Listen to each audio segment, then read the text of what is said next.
যে ব্যক্তি সিয়াম রাখে না, এই ব্যক্তি জেনা করার চেয়ে বড় পাপ করলো। এই ব্যক্তি মানে মদ খাওয়ার চেয়েও বড় পাপ করলো।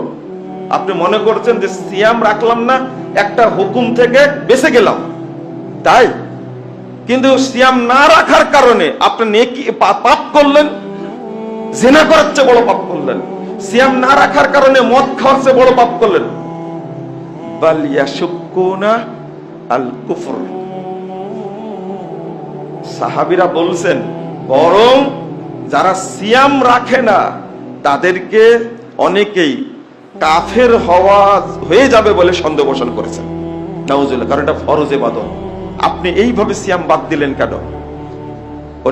1568 নম্বর হাদিস মুস্তাদরাক হাকিমের মধ্যে এসেছে, মুহাম্মদ রাসূলুল্লাহ সাল্লাল্লাহু আলাইহি ওয়াসাল্লাম বলছেন যে আমাকে দুইজন লোক এসে নিয়ে গেল।